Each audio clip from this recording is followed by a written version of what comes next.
All right. Good morning, guys. Abby and I hopped on here so quickly. She was just getting kiddos out the door. Isn't it amazing? Like in the normal morning rush, whether it's to school or to church or to an event, like, okay, everybody's got to go to Bible school. It's just like Houdini and like 7 things at once. Oh my gosh. Right?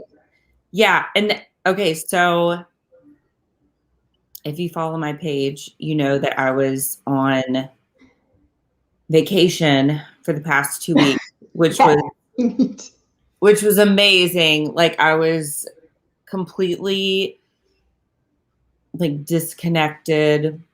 We were like up in the mountains of Colorado, so I didn't have any service or anything like that, which was actually awesome. Blessing, right? Yeah, it was great. And so I loved it. Okay, so anyway, and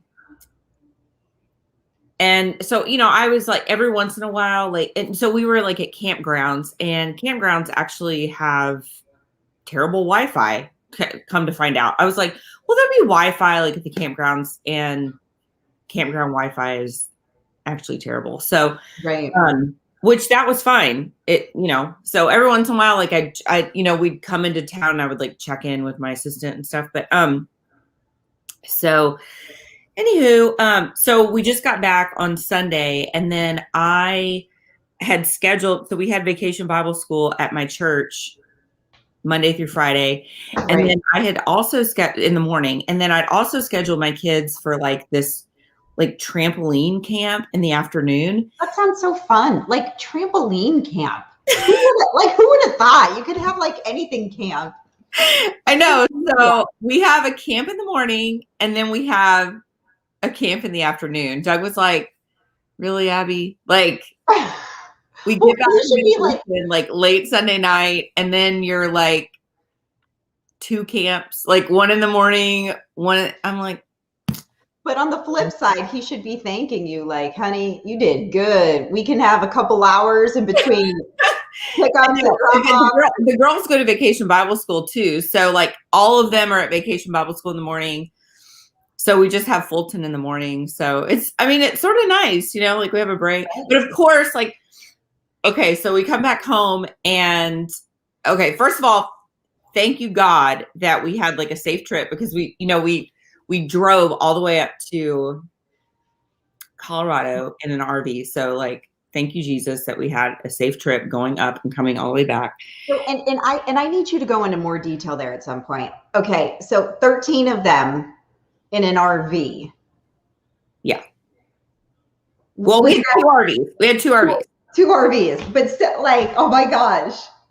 Yeah, it was fun. It was really fun. So it was like, it was our family, and then it's like all of our kids, and then I'm going to share this to my page really quick. Morning show. So you and Doug and the kids, and then your good friend Tara. Well, okay.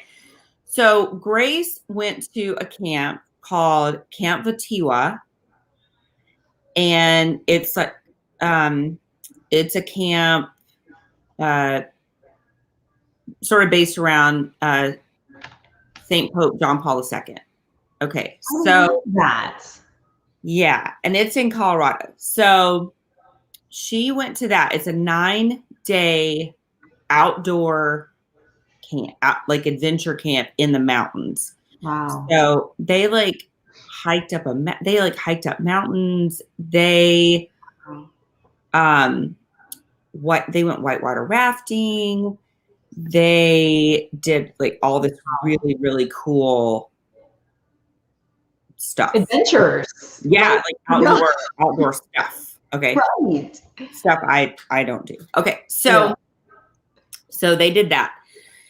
So okay, so she was there, and so I was like, she's never been away for 9 days, like out of state. So that's why we decided to do our vacation in Colorado. So Yeah. I was like, I'm not going to fly because I don't want to put masks on my kids. Right. So, so I asked my parents, like, do y'all want to go? And they were like, yeah, they love Colorado. Yeah. So, and then we took our friend Heather, who always vacations with us. So we needed 2 RVs. So we rented 2 RVs, which we rented these RVs, which are basically, well, they are U-Hauls, which they outfitted to be an RV. Okay. So they're very, very basic. Okay. Oh my gosh. Which is fine. So Yeah. Okay. So it's 12 of us. So we go up to Colorado, and it was great. I mean, the weather was great. It was super fun. We were like in Colorado Springs, and then we went up to Estes Park, and then we ended up picking up Grace. And I had gone up with Grace and had dropped her off at the camp, and Right. then had come back and then had traveled up with them. So anyway, and so we just had such a great time. And then we picked up Grace, and then we, did some more stuff, and then we came back home. So yeah, we were there for like 2 weeks, and it was awesome. So it was so fun. But yeah, it was a lot of people. Right. In a very, small area. But the great thing about being in an RV and like a camp thing is that like there's, you stay at these campgrounds, there's like playgrounds.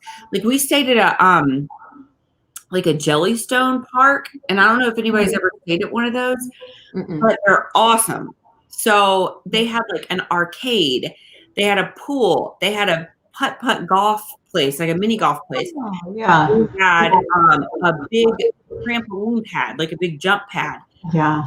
They had, all kinds of stuff for kids to do.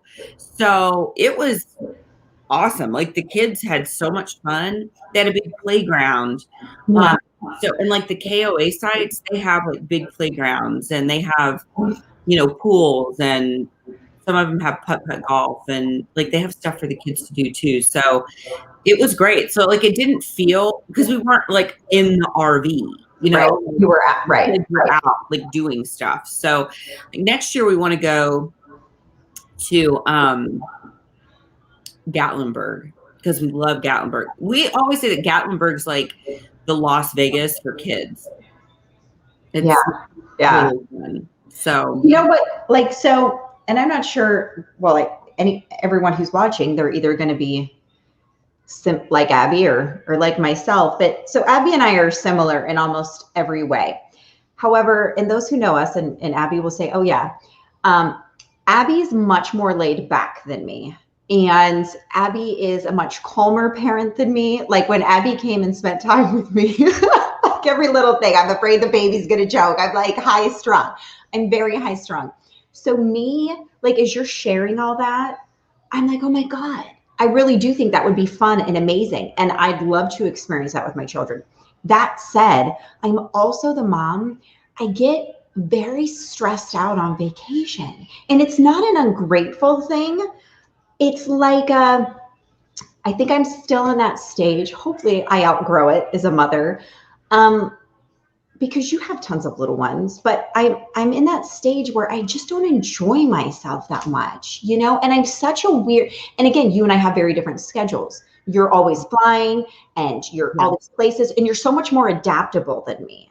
Like me, I'm such an introvert at times, and I'm such a creature of habit.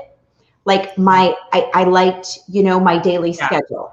Yeah, and I never have a schedule. I mean, never, and you're so good, and I'm good on the fly too. But like when we took our kids to the ocean for just a couple days, like I'm trying to enjoy myself, but I'm not enjoying myself, because I don't know. So I'm one of those, I guess I'm not all the time uptight, but sometimes I'm an uptight mom. And then I'm like chasing the baby, or I'm thinking like, I don't know, everything I'm gonna have to do when I get home. I need to enjoy myself more and relax in the moment. You know what I mean? Because everything you did say sounds like amazing. And that disconnect from like social media, and even if you wanted to be on it a lot of the times, I mean, you and I spoke just a couple times if you had gotten service, but like that would be so freeing and so relaxing, you know? Yeah. I have to tell you though, Reagan, I don't know about anybody else who's watching, but, and I told you about this, and I'm going to write about it, but Wow. I don't know if anybody else has had a moment like this, but there was a moment on the trip. I don't know that there's ever been another moment like this in my life that, I don't know if I'm going to say this right, but I feel like there was something that happened on the trip that I feel like changed maybe my, I don't know, my life as a parent, my view as a parent. I don't really know the right way to say it, but I don't know if any of you have ever had that moment, that sort of, It's I don't trauma. know. It's like a traumatic. It was a very traumatic event for me. Yeah. Something that happened on the trip. Because Abby is, for those who don't know her, Abby is calm in the face of adversity and an emergency. And so Abby is a calm, collected parent and just person. So we were staying at this campsite right at the bottom of like Pikes Peak, and right next to us is really cool park, and it was really neat. There was like this little, I don't know, like little pond thing, and they had otters in it, just like, oh, so cute. I love otters. like otters, like these little cute otters, and they actually have beavers in it. They're beavers in the wild, like building dams and stuff. It was so cool. The neatest, like I've never seen that. Just in the throes of nature. In the wild. I was like, what? We don't have this in Texas. Okay, so anyway, and then they had a little playground there. And so we had been at this campground for a few nights, and so we had been going over there to let the kids play and everything. And so we went over there, and one evening, and it was, like at dusk, and the kids, had been, whatever, we'd been looking at the beavers, and Carter had been trying to catch a beaver and whatever. So, and then we had gone on the playground, and there was like another cute little family there with their daughter. And so anyway, we were leaving, and when you have a lot of kids, like you're always counting, like we were off 1, 2, 3, 4, 5, 6, 7, 1, 2, 3, 4, I'm like, I feel like I have OCD. I'm the same. Yeah, I'm like always counting. And so I'm looking, and I had been, it was funny because you're just always sort of like scanning the environment, and it was time for us to go back because it was getting dark. And I had noticed that when we were leaving, like I just sort of looked around. I was like, oh, there's like quite a few people in the park, and I noticed there were like sort of couples sitting on the ground and together, and I was like, oh, this is a neat park for couples to come to, or whatever. And I'd noticed there were quite a few people, and I noticed that it's Colorado, so there's like a lot of people on bikes and stuff, and so I sort of noticed that, and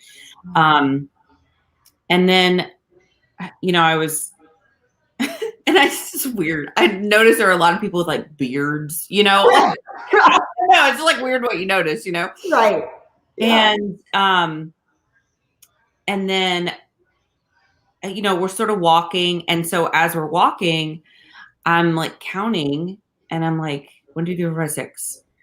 1, 2, 3, 4, 5, 6. And I'm like, okay, where's the seventh? Who's the seventh? Like who's missing? Yeah. And I realized that it's Alex, who is our 9-year-old, who had just had a birthday 2 days before. So this was July 11th.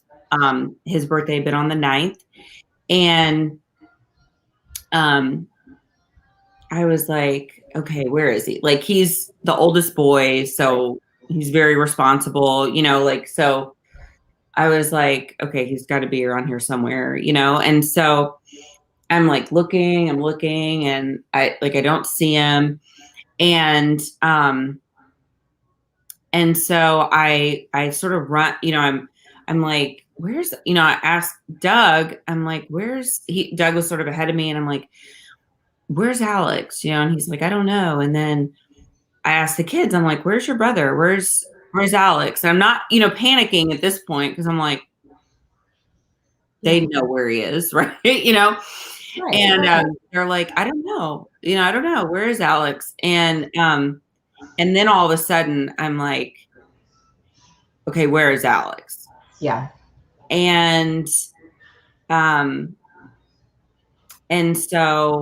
I thought, well, maybe he's still back at the little playground. And so I sort of, you know, run back to the playground, and the family that had the little girl was still there. And I said, did I have a son that was still here? And they were like, no, everybody left. And I was like, okay. And so, and then as I was walking back, then all of a sudden I noticed that the park was completely empty. Wow. Like everybody that was there, everybody that had been sitting there filled, and then on bikes, it was like empty. And then I'm like really panicking. I'm like, oh my gosh, like, what did those people look like? Like, what if somebody took him? Like, and then I'm trying to think about all the people with beards. Like, what did their faces look like? What were they wearing? Like, right. You know, and I'm like, I feel like I'm going to throw up. Like, I'm just like in this state of panic. Like, where is Alex? And I'm like yelling for him. I'm like running around the park. Like, where is he? And, I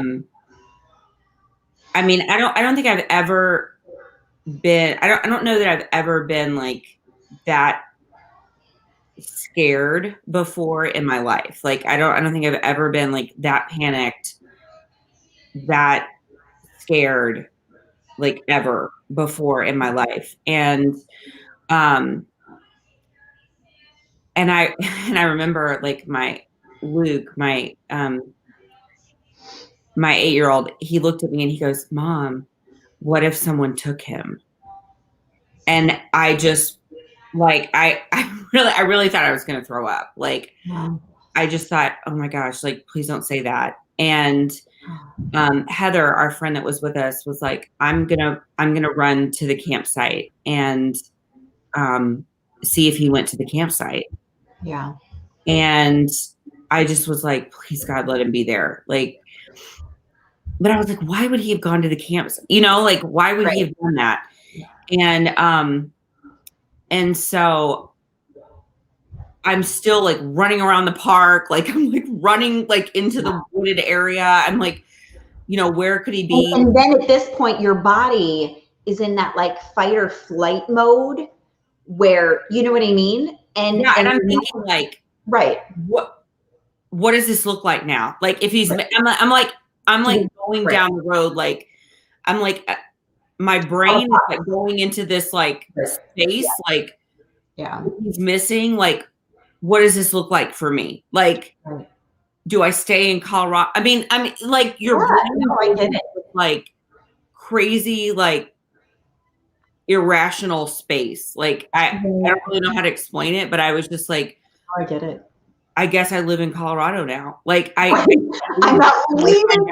Like I won't leave here until I find my son. Like, where is he? Like, is he in a car right now with somebody? Is he, I mean, I just was so panicked. And then Heather ended up, I guess, calling Doug or something and saying that he was at the camper.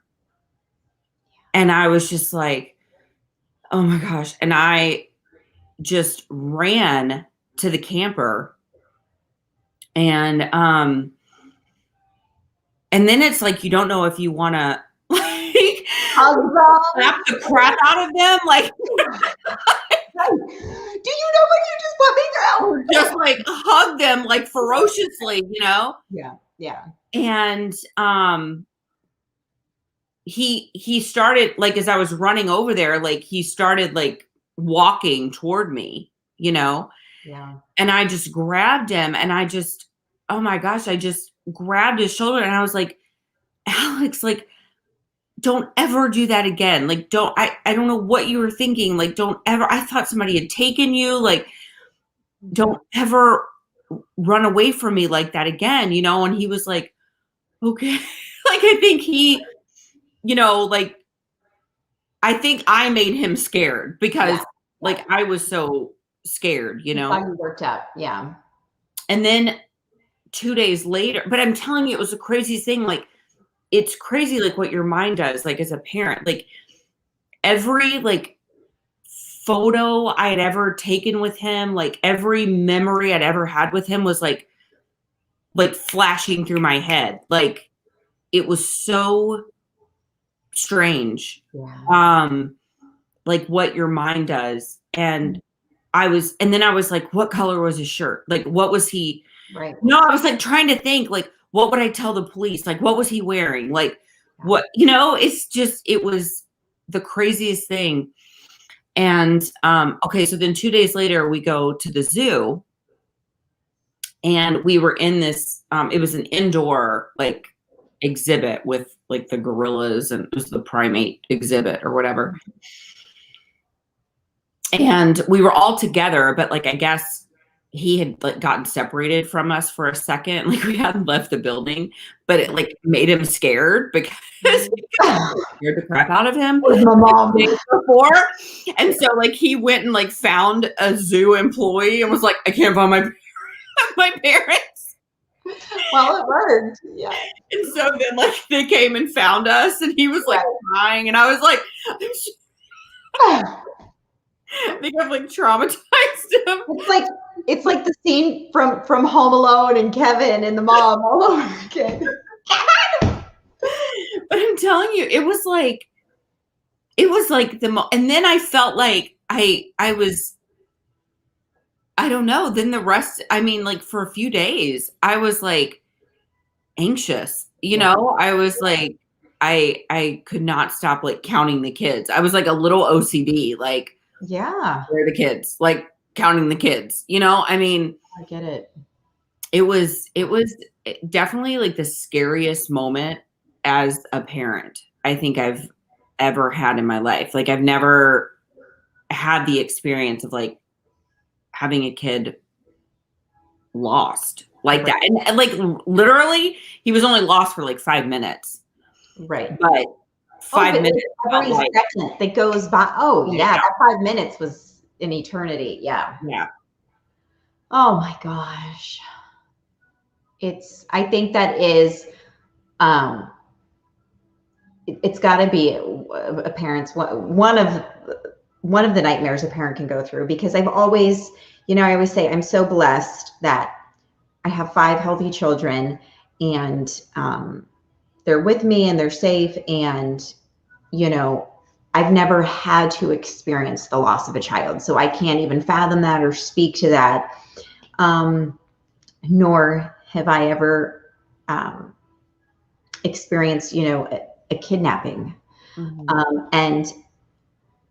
And you know, you have to be careful what you say, especially because I've never been in that position.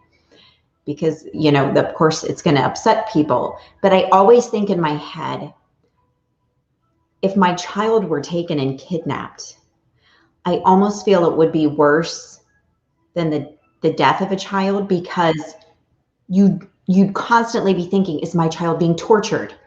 Where they, you know what I mean? Are they being hurt every hour of the day? They're scared, they're hungry, they're cold, they're being suffocated. So again, thank you, Lord. Please never let me have to experience either. But I just, you know, I was with Beth Holloway, you know, Natalie Holloway. She was the girl that was, she was a senior and she went to Aruba. And she was with her whole class. And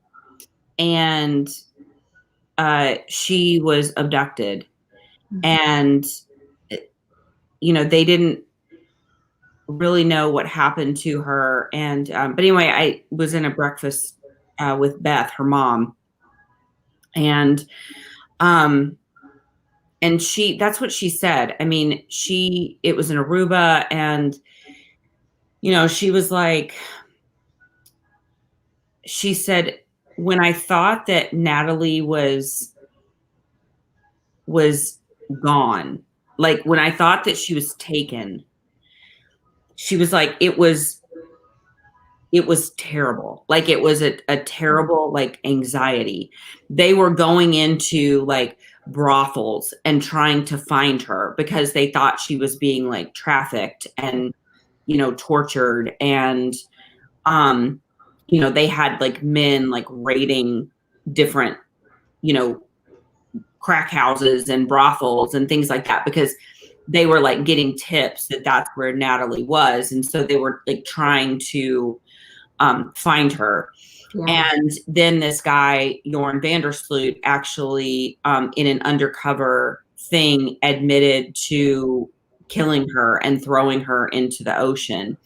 And she said that, like, when they found that out, she just had this really immense like peace that came over her, because she was like, I knew that she was with the Lord.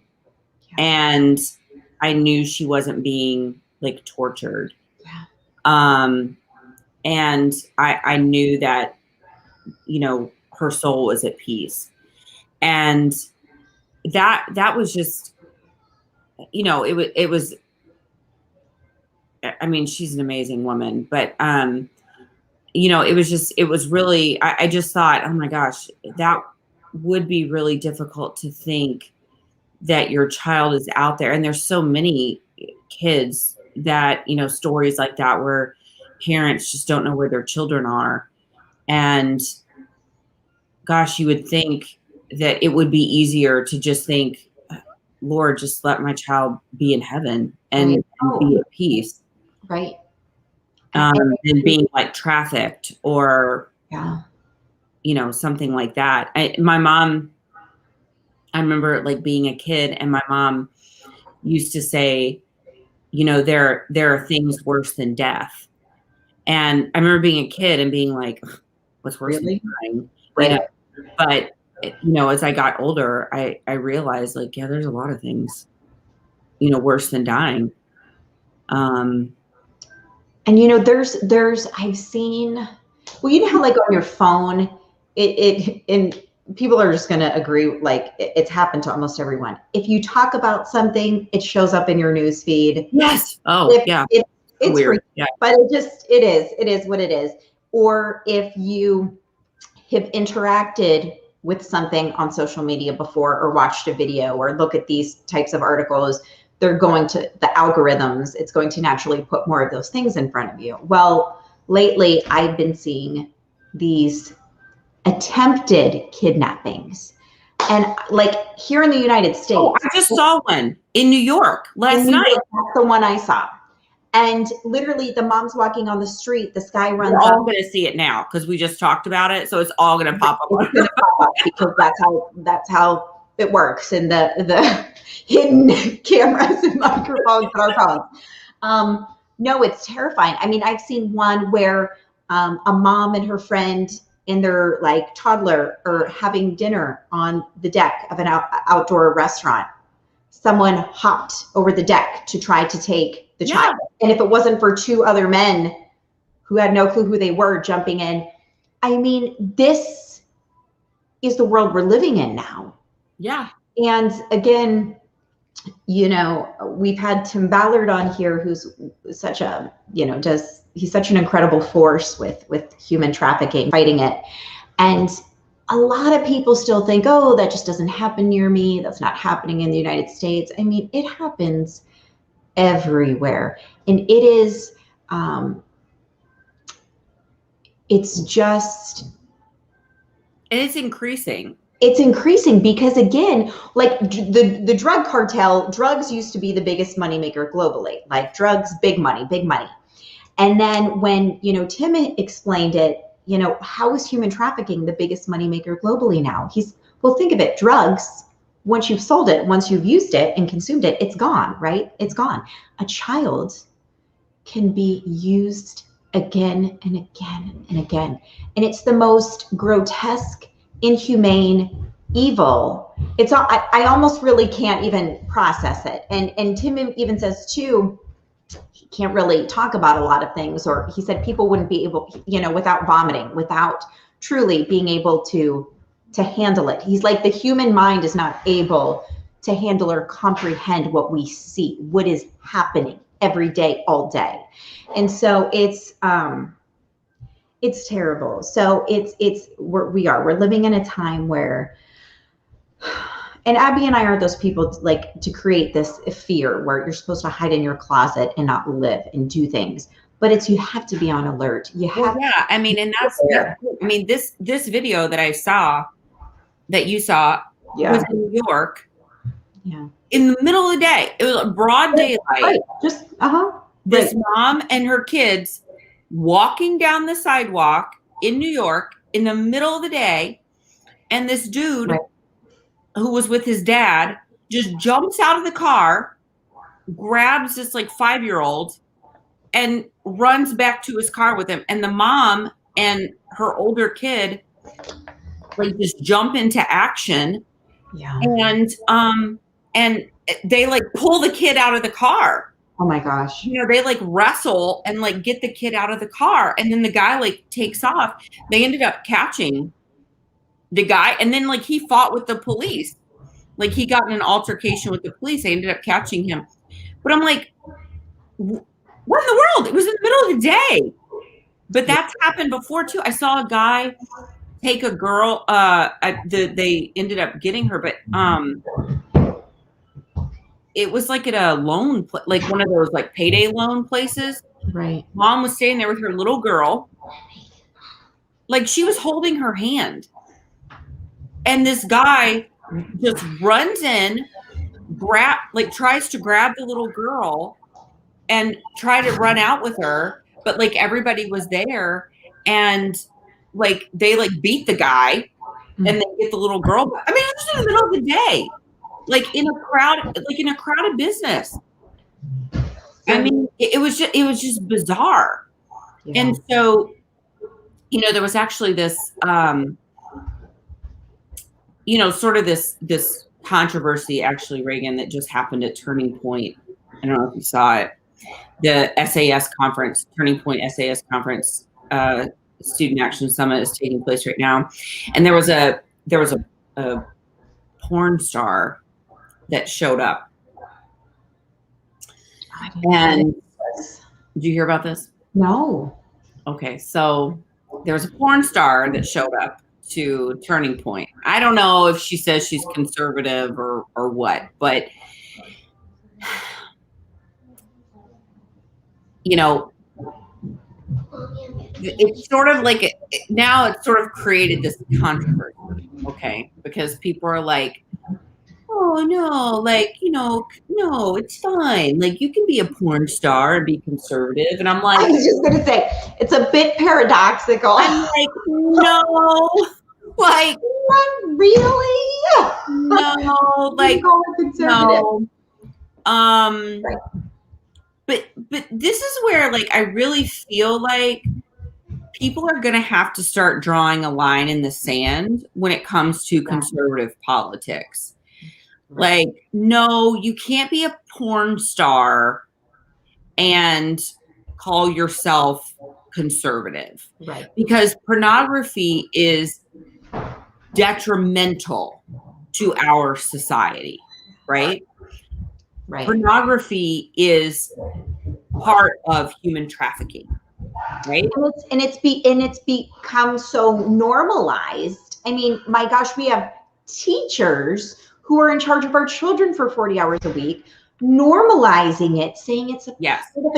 5-year-olds, 5 and 6-year-olds who are in charge of kindergartners and first graders saying, but we need to talk about this. They're showing them pornographic images and videos and how to, oh my gosh, it's like just, oh my. Now, I'm not saying that some conservative, I'm not saying that, you know, I'm not saying that I shouldn't reach out to this woman, this young woman. I'm not saying that somebody shouldn't reach out to this young woman and try to minister to her and walk alongside her. I'm not saying that. Right. We should, right? Right. But should she be at a conservative conference, you know, sort of, for lack of a better word, pimping herself out? Like, she was there, like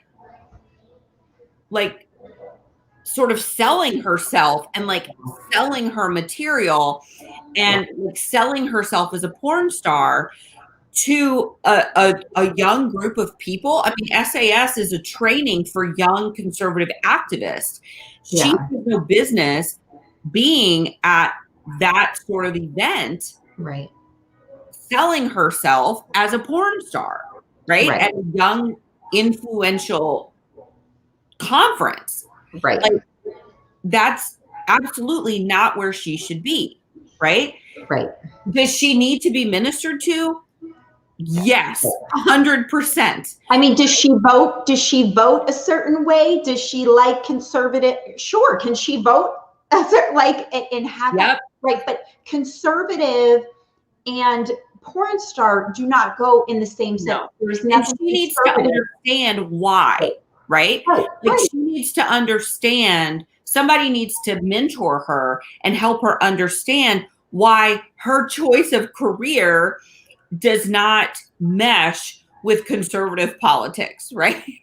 Like, and it's so, and Abby, this is the time we're living in. It's just such a perfect example because we're not drawing the line anymore, because we have people, oh, I'm pro-life, but not in the case if this happens or this happens or this happens, but I'm pro-life. Well, no, you're not, because there's no but in the sentence of pro-life. Well, I'm a Christian woman and I believe in the Bible and this, but I mean, I don't do this or this, and I take that part out and I don't follow that law. And then, do you know what I mean? This is where we're at. Okay, it's like Bruce Jenner. It's like the Bruce Jenner thing.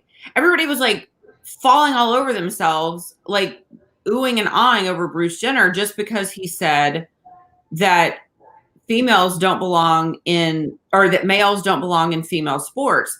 And now all of a sudden he's like some sort of like conservative spokesperson because he said one thing right. Like, guys, like, he's a dude living like a woman. Right. That automatically disqualifies him from conservative politics. Like, right.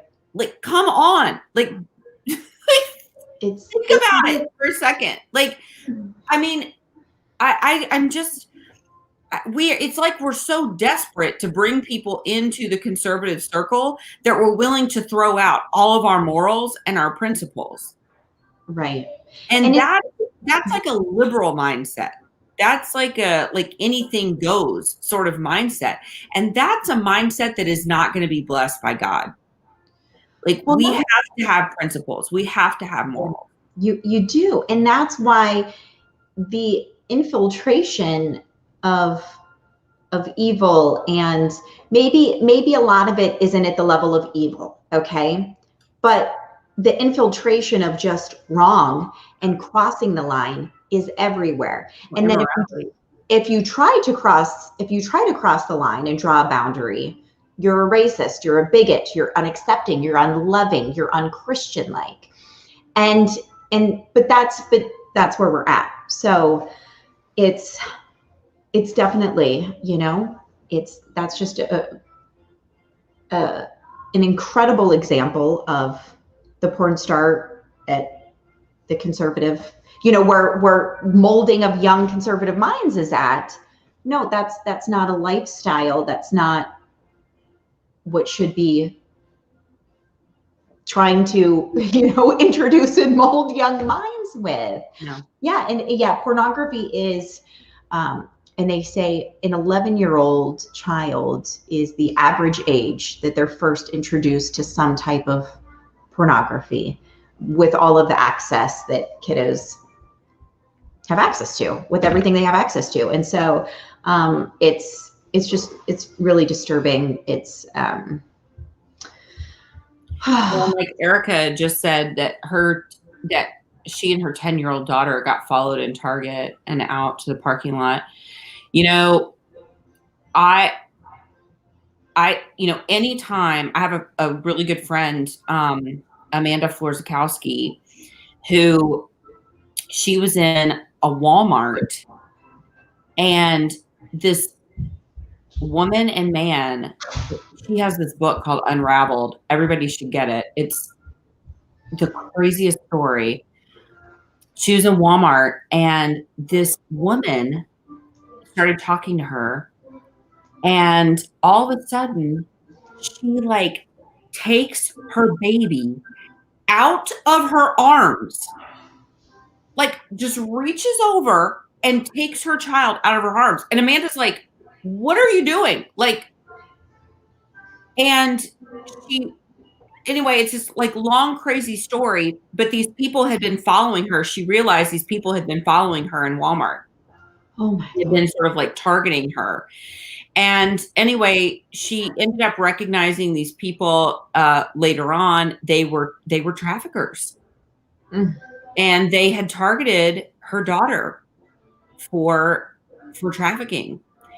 And anyway, she's got a great book about it. And frankly, like Erica did share, it's all too common. Walmart, Target. Yes, she lives in a nice area. Yeah. Amanda was in a nice area. This happens everywhere. They're everywhere. I mean, they don't go to the slums, right? Right. They're in unassuming areas. And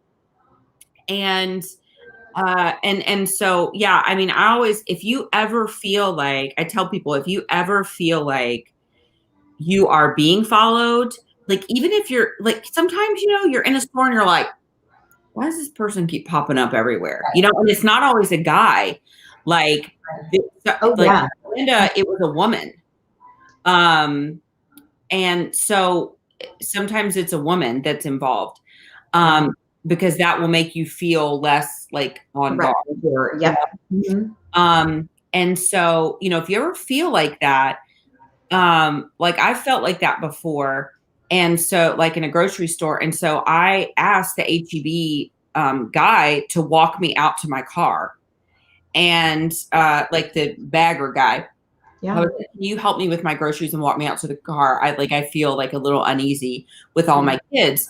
And he stayed with me until I had all my kids in the car.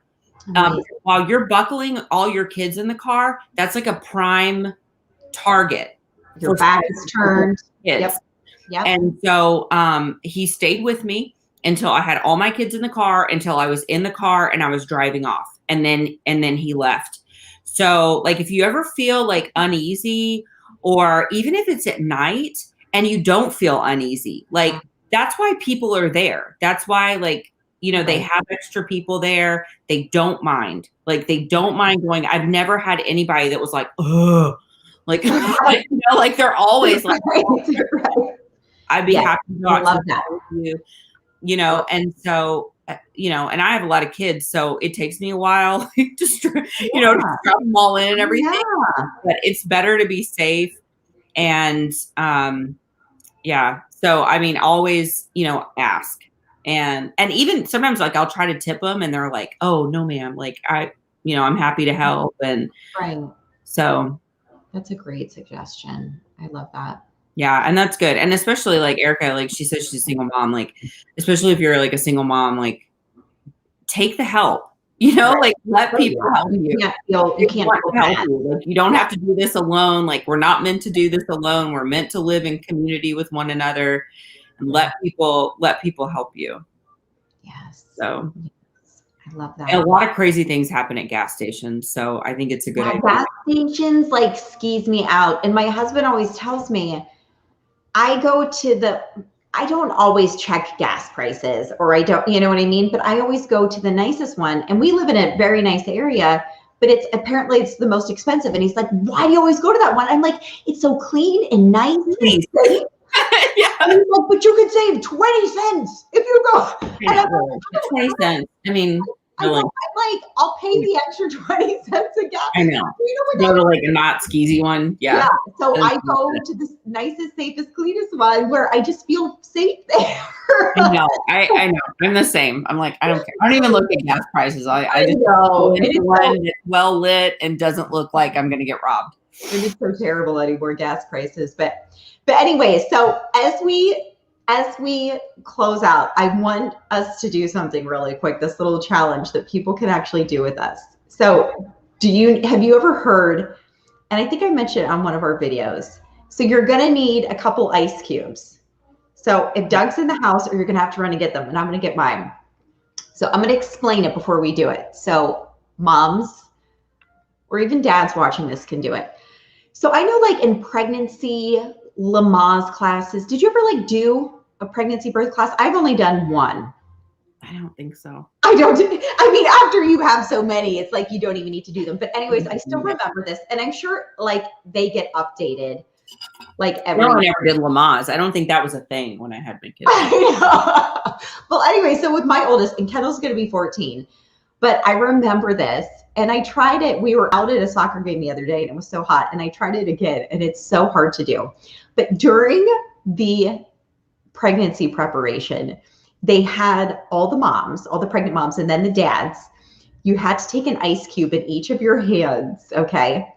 And you literally had to sit there and squeeze it and hold it. And most people are probably like, oh, big deal. But it almost becomes painful. Like it's so, and the Lamaze instructor had said, this is like a fraction of the pain you're going to feel with your contractions. So I remember it was so, and I'm thinking like, I'm strong. Like, okay, I totally got this. I was one of the first moms who bowed out.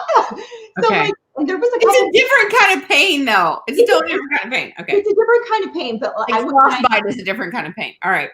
So we're going to go grab ice cubes, and we're going to hold them in each of our hands, and we're going to see, and I'm sure Abby's going to have it. Maddie just had it.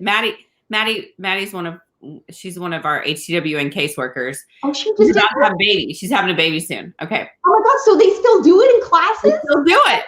That's okay. So interesting. Okay. So are you going to go run and get 2 ice cubes? Okay, I'm going to go get ice cubes. Okay. We'll be right back. Hold tight.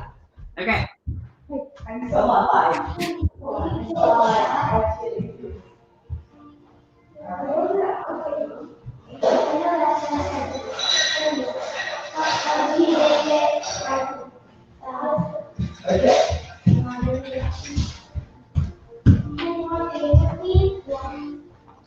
Okay, guys, I'm back. I have my ice cubes. So literally, whether you're a mom or dad watching this, you should really try it, because it's like, it's a weird, different kind of pain. You're back. Yay. Okay.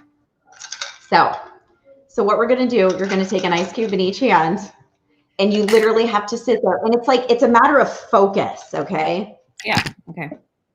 It's a matter of focus. Mine are small, so I have 2 in each hand. Okay. So you're going to sit there. Okay. Are we doing it right now? Okay. Yep. Are you on it? Sit there and let's see. It's 10:59. Let's see who's going to win, me or Abby. Oh my God, it's painful. Do you feel? Look at Ab. How are you so poised?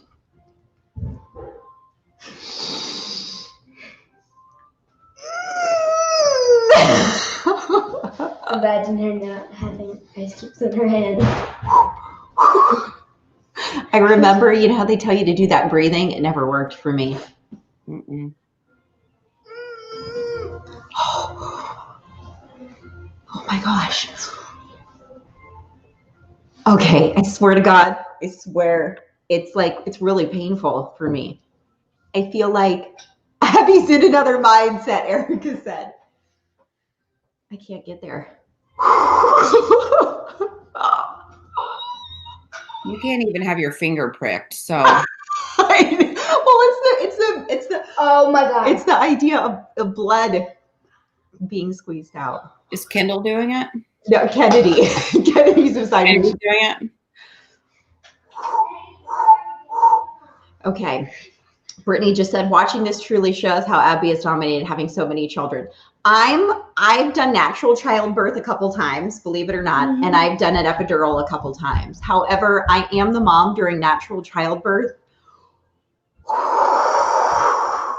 Guys, this is sore. My hands are sore. I'm the one where they close my door during labor and they tell me I'm scaring the other moms. That doesn't surprise me somehow. Okay, I think I'm almost done. It's 11:01, so almost 2 minutes. I'm getting pain in my head. I'm getting pain in my head. In your head. Let me see your hands. Are you really holding yours?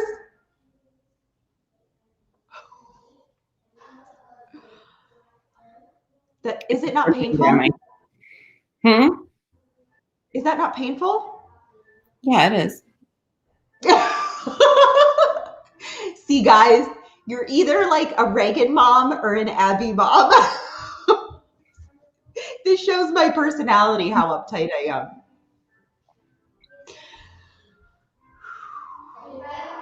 I remember with my third baby, a midwife came in my face until my other normal midwife got there, and she's like, Reagan, just breathe. And she's doing it right in my face, and I'm like, if you don't get out of my face right now. I think they determined that Lamaze isn't even helpful. It's a pain. It's like a burning cold pain. Is anybody doing this with us? Watching? I don't know. Like dripping everywhere. It is, and my hands are like frostbitten. They're frostbitten. It's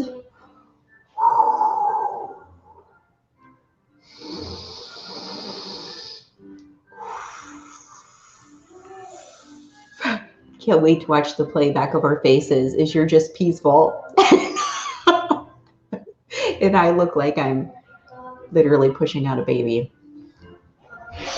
Oh my gosh, the pain. I don't think you're squeezing yours hard enough. Squeezing it. I know you are. Squeezing it. Okay, I'm good. That's good enough for me. I did it 3 minutes.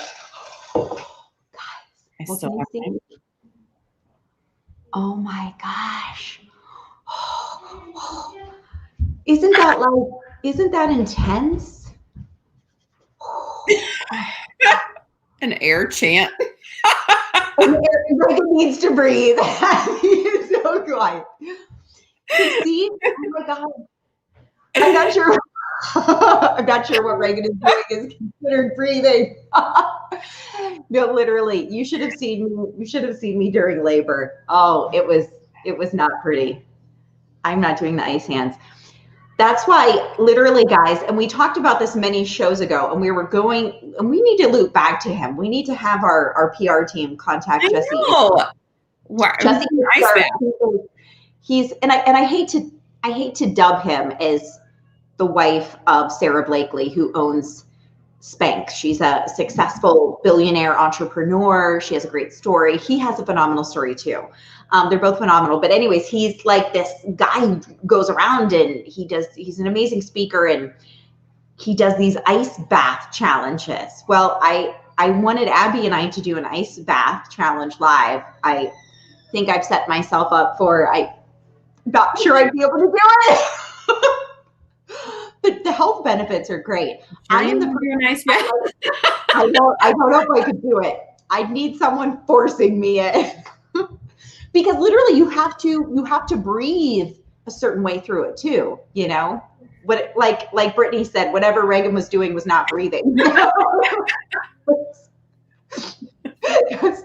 Oh my gosh. Woo! Okay, Well, make it warm again. So you're either a Reagan mom or Abby mom. Hopefully there's more crazies out there. You have to like find a spot on the wall and like focus. Yeah, I'm just not a good focuser. I'm an ADDer. Oh my gosh, too funny. Well, you did good. You did exactly how I thought you do. Focused and calm and peaceful. And I did exactly how I thought I'd do. Oh my gosh. The Inside Out movie. Yes. You know, did you and your kids watch that movie Inside Out with all the emotions? Yeah. I'm definitely like the space cadet one. It's everywhere. But anyways, that was fun. I'm glad we always try to give a little humor and talk a little bit about some very important, serious stuff too. And so, any other challenge you want to do, bring it. Yes. Some fun, like little challenges that we could do that people can do. I like challenges. Yes. All right, guys. I hope everyone has a great rest of your Tuesday. And stay tuned until next week. Yeah. I hope everybody has a great week. We're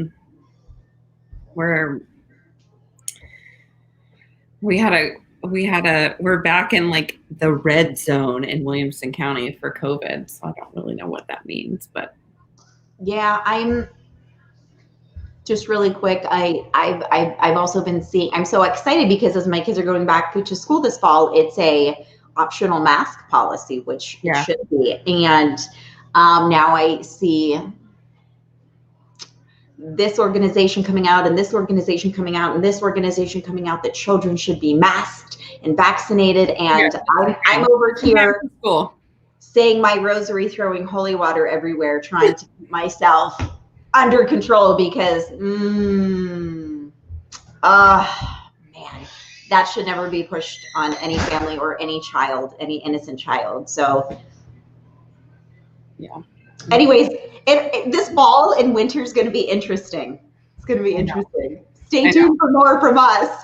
I know. They were like, I had like put on my Facebook, on my private Facebook page, like they had said something. It was like this big alert, like, hey, KJ. Daddy. There was like this big alert, like alert.